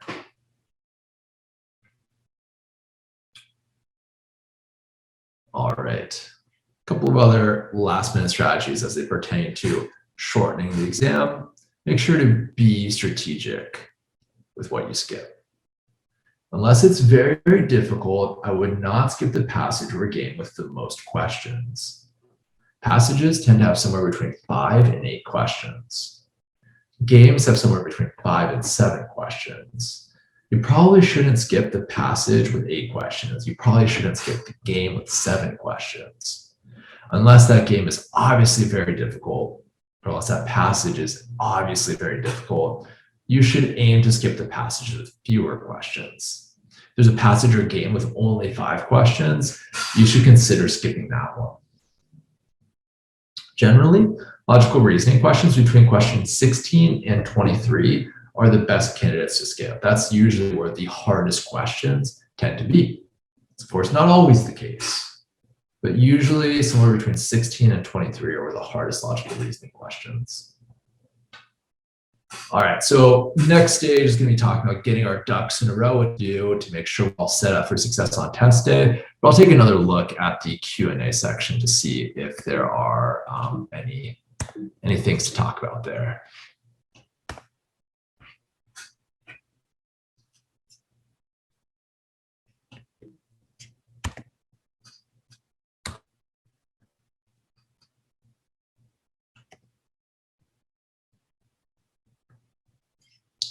Okay. Sorry, one sec.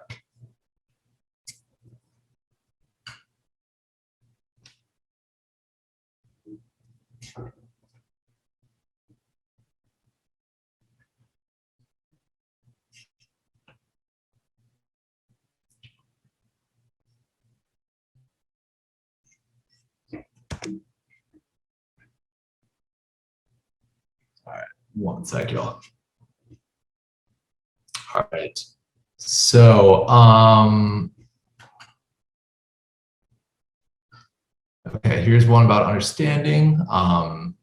You're struggling understanding the passage in the reading section, missing questions, so I feel uncomfortable with reading. What would you recommend? Well, I'd like to follow up with that with talking about what are you understanding with the passage? There's a lot of what reading on reading comp entails is understanding the structure of the passage. What's the conclusion? What's the evidence that supports that conclusion? What other views are rebutting or criticizing or defending? The structure becomes really important. So hopefully that's part of your understanding too. A lot of test takers, they feel like they understand the details, but they don't quite get the structure of the passage. And there's a lot of questions about the structure, which makes it seem that you didn't, that the questions are a lot harder. So make sure that you're focusing on the structure, what each paragraph is doing along the way. Is it introducing a new view? Is it supporting a view? Is it qualifying or limiting a view? think about that and even make notes about that. Another thing to do is making sure that you always relate those questions back to the main point. So make sure after you read the passage, you've had a really strong understanding of the main point of that passage. What is that main point? Because sometimes even the more detailed seeming questions are really just asking you about the main point. So that can help you, having a strong understanding of the main point, answer a lot of those questions.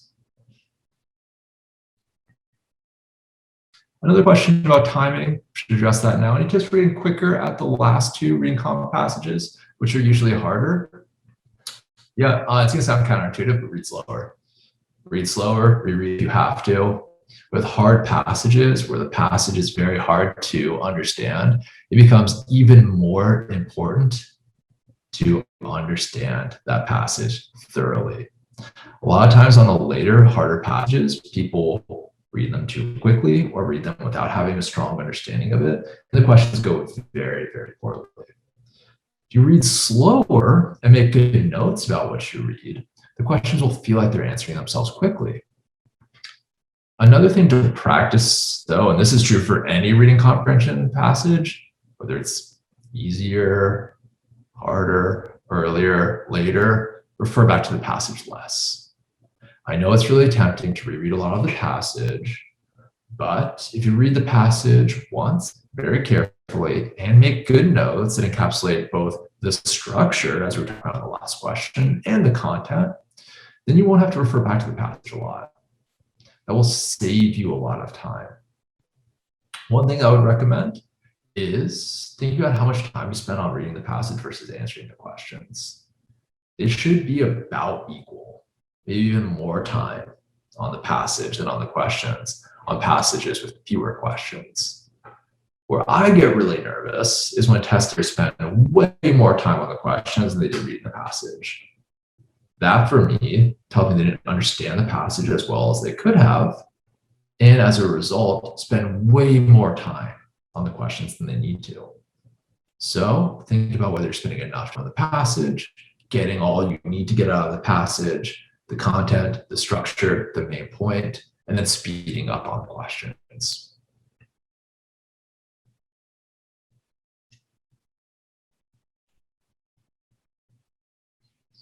All right, let's keep moving.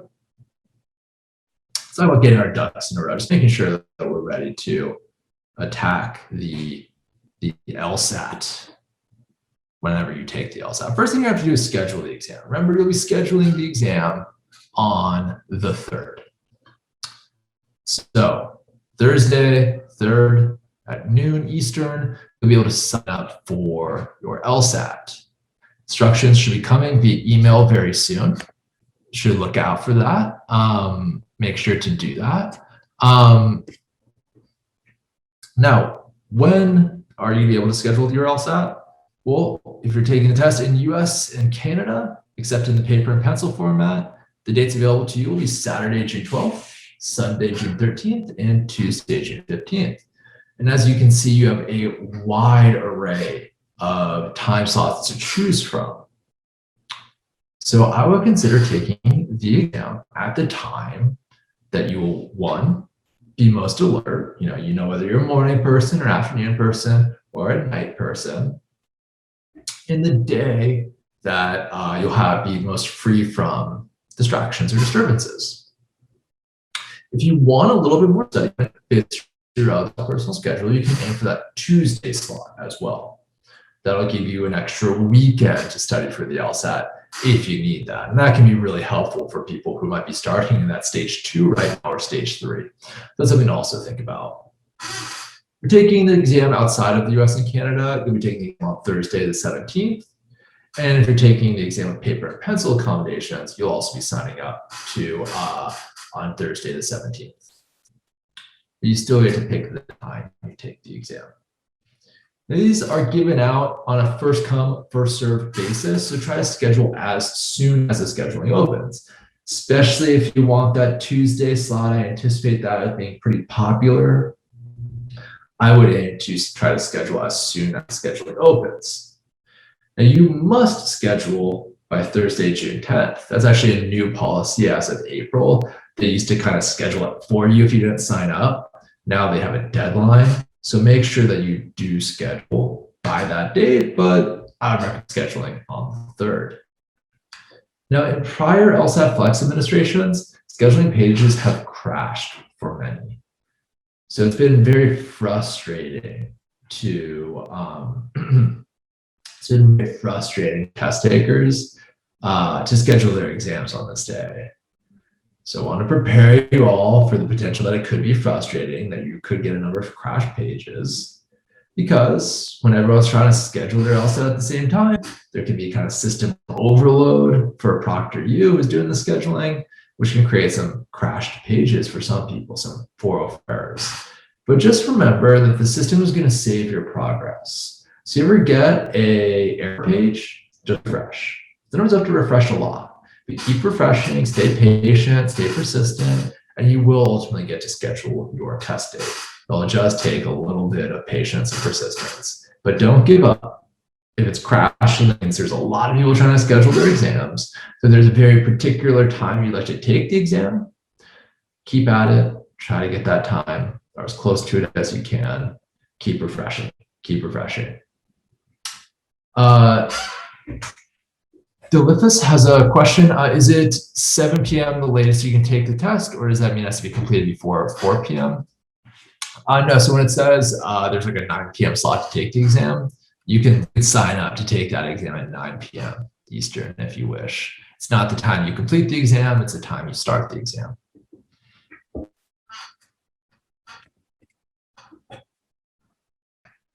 All right, another thing you want to do before the testing, check your equipment. Check that your Proctor account, whether your laptop, desktop, internet connection is all up to speed. I do want to make you all aware that there has been some reported issues with compatibility between a couple of the most recent Mac operating systems, specifically Catalina and Big Sur. And part of the exam software you'll download to take the exam with Proctor U. So apparently some default settings on Catalina and Big Sur prevent screen recording that your proctor is going to be doing as part of the proctoring of your exam. So if you have either of these operating systems on desktop or laptop you'll be using to take the LSAT Flex, you'll need to allow for screen recording for your browser in your system preferences. And there's a whole article on Proctor U on how to do this. There's a YouTube video if you need to watch this. It's all at that link right there. So if you need to take a screenshot of this, follow that link, or just Google Mac OS Catalina Proctor U. You'll be able to find that. Just make sure to do that before the test day, because otherwise there can be a delay in when you can take the exam. You might have to wait a little bit longer to take the exam if you don't go ahead and allow screen recording in your browser, your system preferences. You also want to prepare your room that you'll be taking the exam in. And if it's possible, it's a good idea to take your exam in a room that doesn't have a lot going on. So first thing, if you live with anyone, have a conversation with your housemates about when you'll be taking the exam. Make sure they know that during these hours, they're not to come into that room, they're not to disturb you, they're not making a lot of noise, that they're going to respect the immense amount of concentration you'll need to do the exam. You also want to gather 5 sheets of scratch paper, your writing devices, foam earplugs if you're using them. And if you can, plug your desktop or laptop into an Ethernet connection. This is preferable because it's going to give you a more stable internet connection. I know that doesn't work for all of us. That's okay. You can check if your Wi-Fi signal is strong enough, according to LSAT, according to Proctor U specification. But just to guarantee that you don't get disconnected, it's a good idea to plug in with a hardwire connection. You also want to clear your desk of any extra electronic equipment, resources, books, notebooks, anything that could create a perception that you're trying to cheat, anything that you imagine a proctor might ask about when you kind of have your proctor take the tour of your room through your webcam. So make sure all that's out of the way ahead of time. Another thing I would recommend Do you have any like windows? It's a good idea to have those blinds shut. If you have any like bookcases, like throw a sheet over those bookcases, over that bookcase. They really don't want to see anything that might make them think, oh, this person could cheat through this. Maybe they can look back at their bookcase where they might have an answer. Maybe they can look at someone through a window that could give them answers to this test. Of course, that's ridiculous. I don't think you'd be able to do that effectively, but it's more about eliminating the perception that you are cheating. Cynthia, you can we eat candy during the exam? I wish. Unfortunately, you can't have food during the exam. You are allowed a beverage. Your beverage has to be in a plastic or juice box style container. I don't think it can be larger than 20 ounces. For some reason, that was the rules for the what they allowed you to take into the exam when it was an in-person test. They kept that for some reason. I mean, I've heard some proctors have been willing to allow test takers to eat, but I would not expect to be able to do. So just make sure you're well fed before that, so you're not hungry.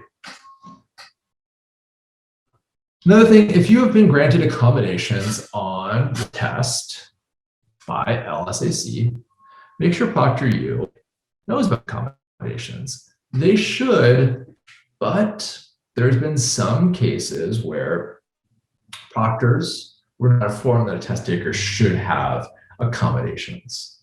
Just make sure before the day of the test, as soon as you can, confirm with ProctorU that they received those accommodations from LSAC. They'll only give you accommodations on the exam if they have word from LSAC that you've been approved for those accommodations. So make sure that you've confirmed that ahead of time. So if it's the day of the test and they're telling you you have less time than you've been granted, they're not going to take your word for it. They'll have to hear from LSAC. So it's a good idea to confirm that you received accommodations and the ProctorU knows about that before the test date. A couple of other things you might want to consider whether you, and to check that, just call ProctorU. Just call them up, let them know when you're taking the exam, what your name is, all of that, to confirm that they have your accommodations on file. You might want to also consider before test date whether to purchase the score preview. If you're not aware of what the score preview option is, that's an option that allows you to see your score on score release day and decide whether you want to keep that score or cancel it. You have 6 days to make a decision once you see your score, whether you want to keep it or cancel it. If you cancel your score, it shows up as a canceled score on the report sent out to law schools when you eventually apply to law schools. And it's only available to first-time test takers. So if you're taking the LSAT for the first time, you might want to consider whether you want to purchase the score preview option. It costs $45 if you sign up before June 12th, $75 after. Take on this, I'd purchase it only if you have a real, legitimate feeling that purchasing it will reduce your test-taking anxiety. However, I would not be misled about what score preview means for your law school application. Having the score preview option where you cancel a lower score will not significantly improve your law school application, even if you do cancel a lower score than the score you use ultimately to apply to law schools. And that's because schools really only care about your highest score. If you have a lower score, especially lower scores that are accompanied by an explanation, you can always address that in an addendum to your law school application. You can have a short statement that says, hey, I got this low score before earning my high score. That's because I had issues on test day. The proctor was enforcing this rule that wasn't true. I had major noise disturbances, whatever it might be. You can address that. Say, like, I believe the latter score is more reflective of my abilities as a test taker and law student, and so on. Really, schools care about your highest score.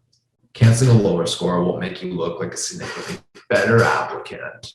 So the only real benefit to the score preview option, in my opinion, is the soft benefit of potentially reducing your test anxiety. It'd be worth it if you think it's going to do that, but if you don't think it's going to drastically change your test taking anxiety, I wouldn't worry about purchasing that, but that is something to consider before your test day. Another thing to think about is the writing section. If you don't already have an approved writing section submission on your LSAC account, you need to complete this section in order to get your score back. And remember, you'll be getting your score back for the June test on July 1st. So before July 1st, you'll want to make sure you have a writing section submission approved if you don't already have one.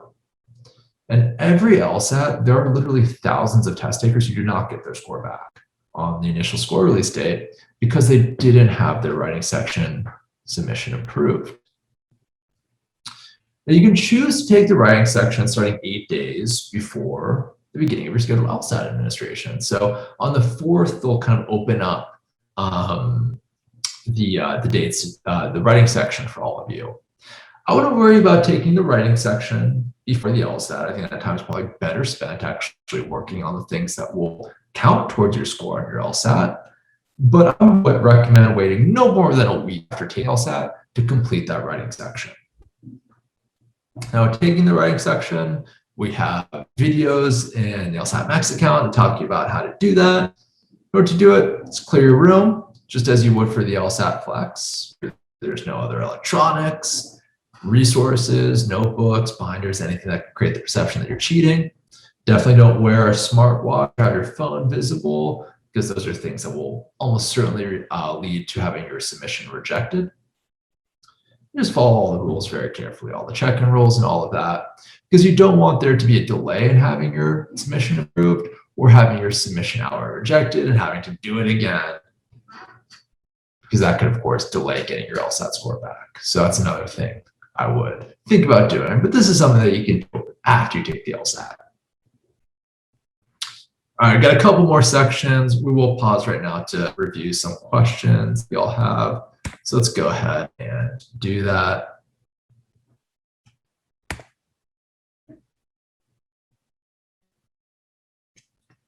Okay. So this talked about proctors. I've heard some really bad experiences that people have had proctors recently. What would you recommend to help to make sure that things go smoothly? That is a great question. I've been waiting to answer it for just a second, but this seems like the right time to answer it.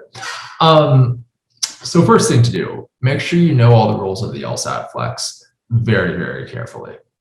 Make sure you are well versed on all of those rules. You have certain rights as a test taker, but you also have some things that you're not allowed to do as a test taker. Now, there has been some inconsistencies with what proctors enforce. Sometimes proctors have been enforcing rules that are actually not enforced by LSAC. So that's why it's so important to know what you're allowed to do and not allowed to do on the test day. So review the LSAT-flex site on LSAC, review all the rules of taking the test to make sure you know your rights as a test taker. So if you notice that the proctor is forcing anything that's not actually a real legitimate rule from LSAC, then you're able to push back on that and say, no, actually on the website it says this, not what you're saying right now. Because of course you don't want to relinquish any of your rights on test day, especially if those are things that you are allowed to do on the exam. Beyond just knowing what your rights and obligations are as a test taker, I would also have a conversation with your proctor when you're getting checked in. Make it friendly, doesn't have to be combative, doesn't have to be real adverse, but it's a good idea to just say to your proctor, like, hey, I've reviewed all the rules on the website very carefully. This test, however, is really important to me. I've been studying for a really long time, and I hope to just take it once and be done. So please, when you're proctoring this exam, if you're going to take over my screen, if you see any issues, please pause the timing on the test, and please let me know what the issue is so that we can come to a solution as quickly as possible. Also, please notify me before you take over my screen, because it can be really disruptive and difficult if I have my screen taken over without being notified ahead of time. So have this conversation, try to lay some ground rules with your proctor to ensure that it goes smoothly. Now, I've heard that over time, with each successive LSAT-flex administrations, the proctoring has only improved on a general scale. Of course, every LSAT administration, there are a few bad proctors, there are a few mistakes made by proctors, there are a few issues that people have. That's to be expected, but knowing your rights as a test taker and having that initial preparatory groundwork laying conversation with your proctor can help it go more smoothly. Kind of a content question about reading comprehension. I'll save that one. Another one about proctors. What will happen if during the exam there are technical difficulties that you cannot come back in, but be moved to the next testing cycle? Is there any technical difficulties that really, affect your test taking performance? Like you lose a minute of the time on a section, you get kicked out, you can't come back in. What you have to do at that point is go to your LSAT account and file a test day complaint. Let them know what happened. They're reviewing all of the kind of tests, they're recording it all, they can look at it all. If you submit a complaint, they'll review that, and they'll usually give you an option to take the exam again within a week or two. So you won't necessarily have to go to the next testing cycle. You can take it earlier than that if you wish. You might also be given the opportunity to move your test to the next testing cycle. So make sure you use that test day complaint on your LSAT account. It's up to you to file that. They're not going to automatically do it for you, but make sure you do that, and then they'll either offer you a retake, hopefully within a week or two, if not the next testing cycle. Got a question about the break between the 4-section test in August. What are you allowed to do during that break? We don't have the rules necessarily for that break yet in totality, but it seems like you'll be able to go off screen, you'll be able to use the restroom, you'll be able to get a snack, really whatever you can do within 10 minutes. Seems like you're gonna be allowed to do, of course, absent like cheat. Can't talk about the exam, can't go online, try to look up like answers or anything like that. Don't try to do that. But you are allowed to, take normal break stuff that you would be able to do on like an in-person LSAT. There's a question, is canceled scores included in the 3 tests per year? They are, I believe. I'd have to double check that actually. I'll get back to you, but I believe that canceled exams are included in the 3 tests you're allowed to take per year. Okay. All right, cool. Let's keep going through for our next section, which is going to be, what do we do on test day? So anything that we should do on test day. Well, what about the day of the exam? What should we do? First thing, I'd recommend waking up at least 2 hours before your exam. This is going to allow your brain to get accustomed to the shock of recent consciousness, to allow you to get a little bit sharper, to ultimately allow you to take the test. I'd also recommend eating healthy, hydrating, and enjoying the same amount of caffeine you enjoyed during your studies. No more, no less. Keep it the same, keep it consistent, keep it with what your brain and body are used to. Try clearing your mind and getting as relaxed as you can. There's a number of ways to do this. Exercise, meditate, engage breathing exercises, power poses if that's your thing, daily affirmations if that's your thing. There's a number of things you can do.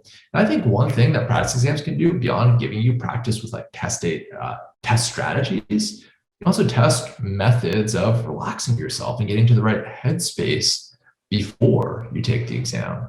So you can try these before your practice exams and use them hopefully to your advantage on the test day as well. I also consider doing a warm-up activity. Warm-up activity should be simple and confidence boosting. You're not challenging yourself, you're just warming yourself up. You're doing LSAT calisthenics. So try the first 10 logical reasoning questions of an exam you already took, probably kind of recently. Do them untimed. Also try one basic sequencing game, also untimed. These are just ways to remind yourself that you know how to do these questions, that you know how to approach these games, and you kind of warm up your logic muscles of your brain. So you're not going into that exam cold. Then make sure to remove whatever materials you're using to complete that before the check-in of the exam. You cannot have a page with LSAT problems next to you on the exam. That will raise major red flags. This warm-up activity is something that you can do. Last thing we're going to be going over today before talking about LSAT Max is test day slogans. I'm super excited for this because this is some stuff that we can remember to make sure that test day goes well, that we're not doing anything differently on test day than what we did on the practice exams. So, first test day slogan, it's just another test. I want you all to repeat that right now at home. I know it sounds goofy, but repeat it to yourself right now. It's just another test. Don't go expecting that this test is going to be any different than any practice exam that you took. It's just another test. Try to get into the same mental headspace as you were on those practice exams. And don't do anything dramatically differently than you did on those practice exams. It's just another test. It's going to be the same. It's going to have the same materials. And the things that you did on your practice exams that worked for you are going to work just as well on the real exam. Additionally, try to get in the same physical space that you got on the practice exams. State-dependent testing, have any of you heard of that before, that concept? It's a real and powerful phenomenon. When you take a test, you should be in the same physical and mental space that you were when you were studying for that test. Of course, the LSAT Flex makes this very easy to do. You can take the real test in the exact same location you took your practice exams. You can take practice exams in the same time of day that you'll take the real exam. You can be in the same headspace, be caffeinated in the same way, enjoy the same meal. All of those things have an effect on your performance. They improve your performance. So reminding yourself that it's just another test and getting into that same mental and physical headspace is something that's going to really help you. So remember, it's just another test. Additionally, you can always take another practice exam if necessary. The real test is no different from that. There's no reason to think of the real test as involving any more pressure than a practice exam would. It's just another test. Second slogan, it is my test to take. Say that to yourself. It's my test to take. Use the strategies that you learned and developed and that were successful for you. You maybe found out in the course of studying that when you do logic games, 3 scenarios are the max scenarios that you're willing to do. If you are doing the test and you say, hey, in this game, I see a way to make scenarios, but it's going to lead to like 4 or 5 scenarios. Should I do it? Remember, it's my test take. Use your strategies. Don't do those 5 scenarios if you like only doing 3. Conversely, if you like 5 scenarios, go ahead and make those 5 scenarios. Use the strategies that work for you. It's your test to take. Go through the material at the pace you became accustomed to. Sometimes test takers on the real test go slower on the earlier, easier stuff than they normally would. It's not a great idea. You should do it in the pace you practice and use successfully. Sometimes they go faster through the passage or through the deductions and the scenarios and games. Also not a good idea. Go through the material at the pace you are used to, that you became successful going through the test at. With the sections in the order you think is best. And skip on guess on the questions that don't work for you. It's your test to take.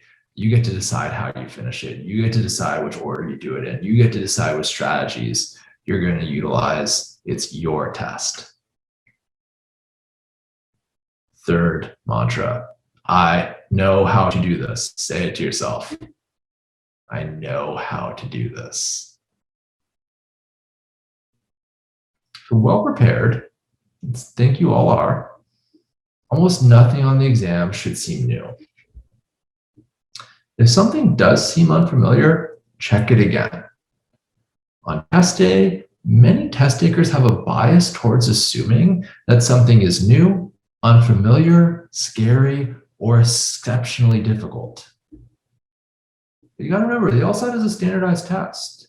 The LSAT itself is biased towards the familiar, towards the same, towards the average difficulty. Most of the exam will look like that. The vast majority of the exam, in fact, will look like that. So on the LSAT, nearly everything is standard, no different, no more or less difficult than anything you've seen before. So if you knew how to do it on a practice exam, you'll probably know how to do it. You will know how to do it on the real exam. You have the skills and knowledge, so don't panic. If you need to, go step by step. If you feel stuck on a question, go step by step through the approach of that question. Identify the conclusion, identify the premises, look for issues with that conclusion, try to identify the flaw, try to articulate it. Whatever the steps are, force yourself to go step by step. That can help you from getting stuck. And if you really need to, remember, it's your test to take. You can always skip it. Now for this next one, I wanted something that rhymed, was super catchy, that felt right to me. I don't think I did a great job. This is not super catchy, but it is super reliable. If you're stuck at 2, checking for problems is what to do. Anyway, this refers to the all too common situation where you're stuck with 2 answer choices. You're debating between 2 answer choices. Now, what a lot of test takers do is when they're stuck with 2 answer choices, they think about which one seems more right. I don't think that's the best approach for that. One, it's misguided. There's no such thing as an answer choice that's more right on the LSAT. It's binary. Answer choices are right or wrong. It's also misguided because you kind of already did that. You did that on your first pass of the answer choices. You were looking for the one that was the most right, and you were left with 2. If you're just then thinking again, what's more right between those 2 answer choices, you're really repeating the same process that got you stuck to 2 in the first place. So instead, think about which one is wrong. There will be a problem with one of those answer choices. Recall the common problems that answer choices of that question type typically exhibit. Remember, if it's a must be true question, answer choices can be too strong. They can also often be outside the scope or unsupported by the stimulus. For strengthened questions, for instance, sometimes the answer can be too weak or irrelevant to the conclusion. Think about the common problems that answer choices of that question type exhibit and try to eliminate one. Don't think about which one is right, think about which one is wrong. That way you're using a new process for those answer choices. So stuck at 2, checking for problems is what to do. You can also always reread the passage, but only if you need to. Only if you need to figure out which one is wrong. All right, final mantra. It's just one question. Every question, remember, it's just one question. Every question is worth 1 point. If it's hard, don't worry about it. It was just 1 point. Did you skip it? Don't worry about it. It's just 1 point. No matter what happens, just one question doesn't need to affect your performance on the next question. Have a short memory. Remind yourself of that fact by stating it's just one question. And those are the mantras I want y'all to remember from test day. Let's recap it again. It's just another test. It's my test to take.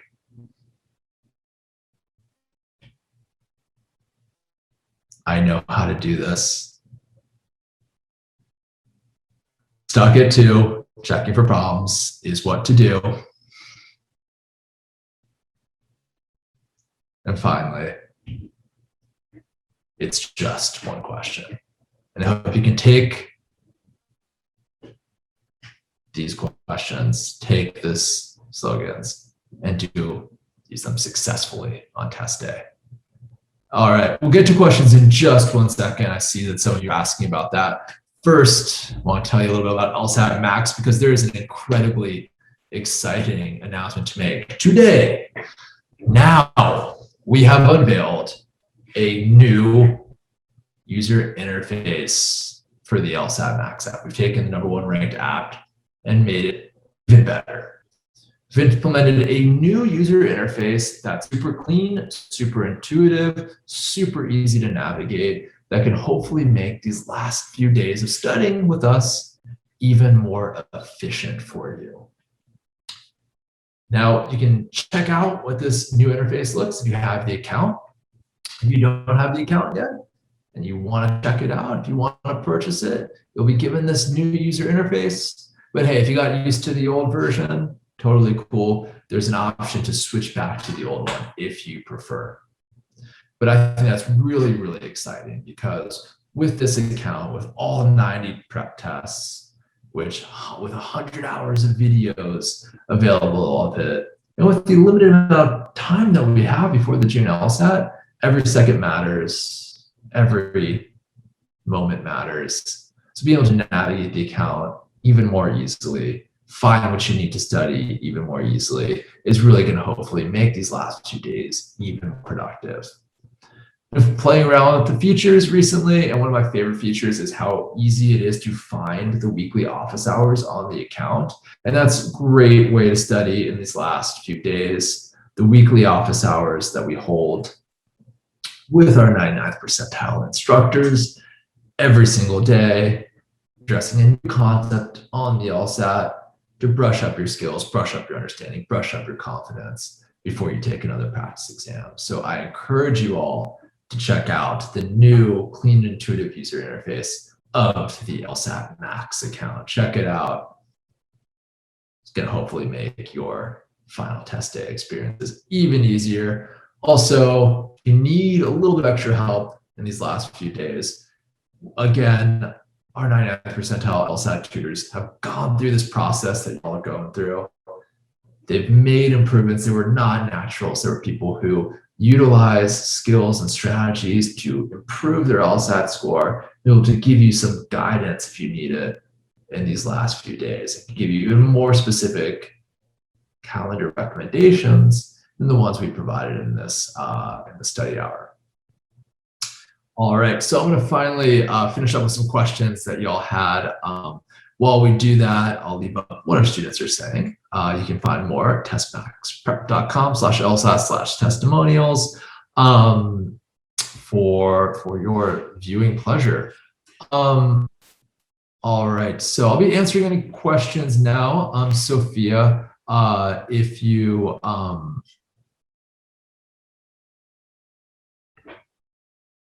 have any questions, please make sure to put them into the questions and answer.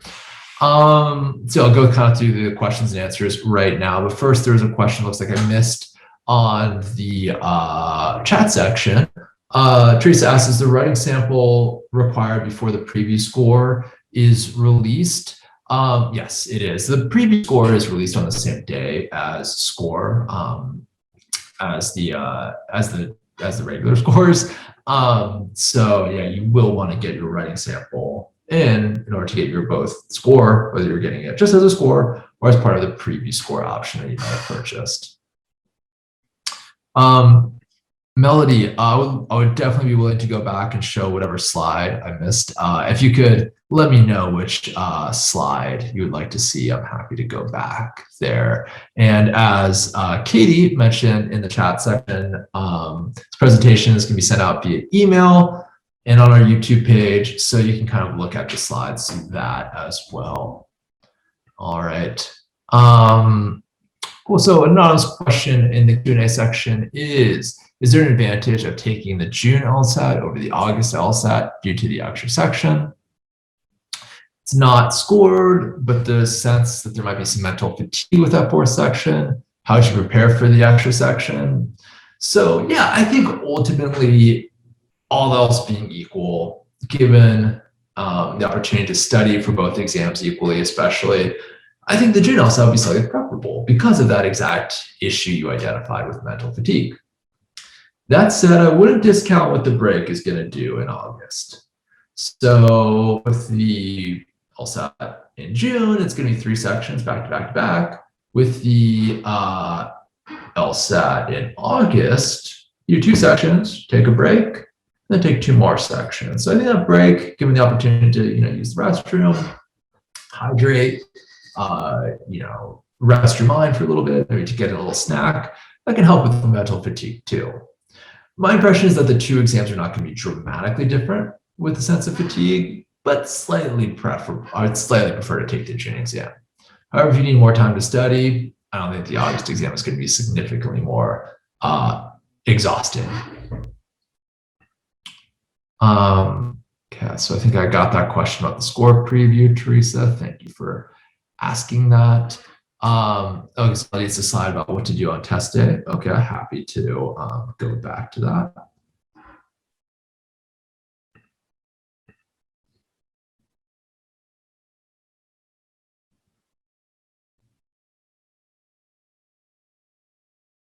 All right.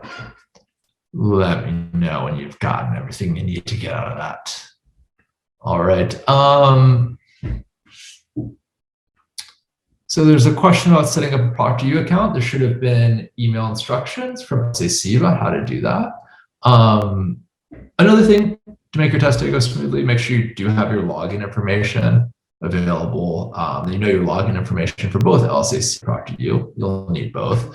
So if you haven't already set up your ProctorU account, search your email folder from LSAT. Should be instructions on how to set up the ProctorU account. So go ahead and do that before test day for sure. Like we've said, Michelle, we'll be sending out this via email and it will be posted on our YouTube channel if you want to review it.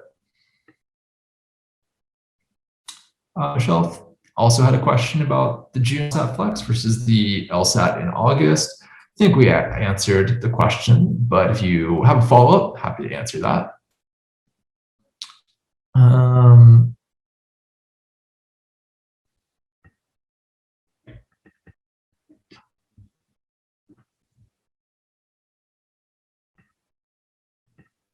We have a content question about reading comprehension. What's the main difference between main point and purpose questions in reading comprehension? So I would say that main point questions are asking about the what of the passage. They're asking about what the passage was about. What's the main conclusion of this passage? On the other hand, primary purpose questions are more about the why. Why was this passage written? And sometimes, how was this passage written? So as the main point question, so the answers to the main point question will be like a summary of the entire passage or a summary of the conclusion that the author wants to convince us of the passage. The primary purpose will be more like what the passage was written to accomplish. So let's say we had a passage, I've been teaching this passage a lot recently, so it came to mind. It's about the history of the Irish landscape. It's on the June 2007 exam. And the main point of that passage is that people who are trying to trace the history of the Irish landscape are starting to use analysis of pollen records in order to supplement and correct the documentary record that they used to use. So that's the what. The why was that passage written was to describe a new technique for tracing the history of the Irish landscape. So we have the what with what they were actually using and the why, which was to describe this new technique. So they're very closely related, but there is a slight difference to how they'll be phrased. So yeah, hopefully that answers your question.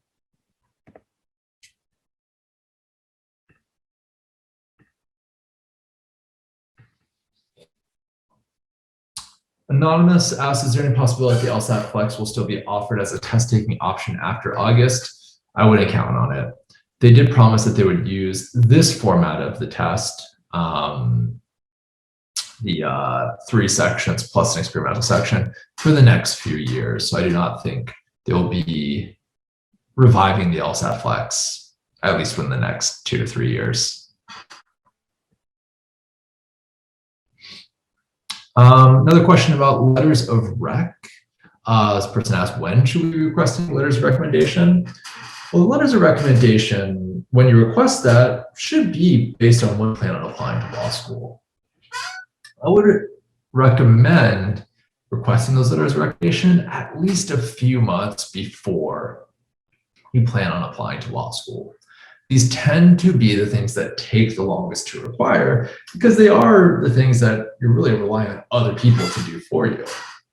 So you don't want to give them an unreasonable deadline, even though your professors may have given you a few unreasonable deadlines in your academic career.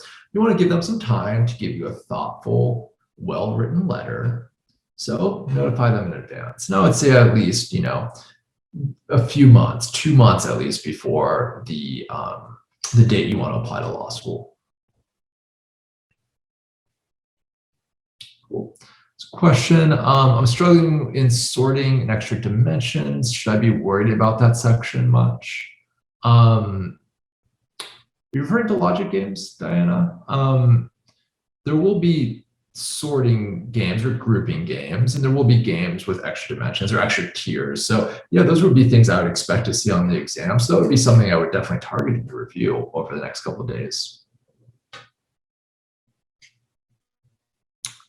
All right, well, looks like that is all of the questions. Hopefully I answered all of the questions you have. Thank you all for hanging out today and learning about how to learning about a little bit of more about what to do in these last couple of days. I hope they are very successful for you. There's a lot of time to make improvements, even if it doesn't feel that. And also remember about those test day slogans. Remind yourself of those on test day because they can really help you put yourself into the mindset to succeed on your test. So best of luck these last couple of weeks. Good luck getting a schedule for your getting your time slot scheduled for the LSAT Flex. And if you have any questions, we're always here to help at LSAT Max. Happy studies. Best of luck on the June test, and hope to hear all of your amazing success stories soon. Good luck. You got this.